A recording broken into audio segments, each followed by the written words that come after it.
নির্বাচন বানচাল করার চেষ্টা হচ্ছে। গণতন্ত্র ফিরে আসতে হলে নির্বাচনের বিকল্প নেই। আমি আবার মনোনয়ন নিয়ে এসেছি ঢাকা 2 আসনের জনগণের কাছে। ঢাকা 2 আসনের জনগণ যেভাবে আমাকে অতীতে মূল্যায়ন করেছে, ভোট দিয়েছে, আমি যে সাড়া পাচ্ছি ইনশাল্লাহ তার চেয়েও বিপুল ভোটে আমাকে নির্বাচিত করবে, এটা আমার প্রত্যয়।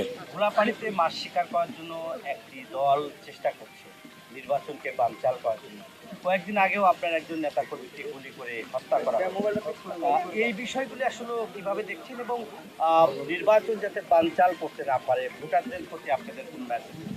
আপনারা জানেন যে যখনই অন্তর্বর্তীকালীন সরকার 5ই আগস্টের পরে অন্তর্বর্তীকালীন সরকার একটি সুষ্ঠু নিরপেক্ষ নির্বাচন করার জন্যে তারা উদ্যোগ গ্রহণ করেছেন, তখন থেকেই ষড়যন্ত্র শুরু হয়েছে এবং তার সেই ষড়যন্ত্র অংশ হিসাবে বিভিন্ন জায়গায় সন্ত্রাসী কার্যকলাপ করছে, বিভিন্ন জায়গায় নেতাকর্মীদের গুলি করছে, বিভিন্ন জায়গায় হামলা হচ্ছে। তারই অংশ হিসাবে আজকে ঢাকা 2 আসনের হযরতপুর ইউনিয়নের বিএনপির সাধারণ সম্পাদক হাসান মোল্লাকে গুলি করেছে। গতকাল তিনি মৃত্যুবরণ করেছেন এবং শহীদি খাতায় তিনি নাম লিখিয়েছেন। এটার উদ্দেশ্য লক্ষ্য নির্বাচনকে বানচাল করা।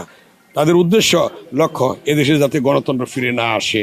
অতীতে যেমনভাবে তারা একচেটিয়া দেশ শাসন করেছে সেভাবেই তারা দেশ শাসন করতে চাচ্ছে।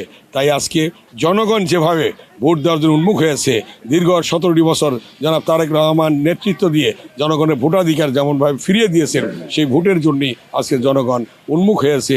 তারা ভোট দেবে আগামী 12ই ফেব্রুয়ারিতে। তারই বিরুদ্ধে আজকে ষড়যন্ত্র চক্রান্ত নির্বাচনের বিরুদ্ধে, যাতে নির্বাচন না হয় এই নির্বাচন বানচাল করার চেষ্টা হচ্ছে। সেই চেষ্টা কখনোই ব্যর্থ হবে না।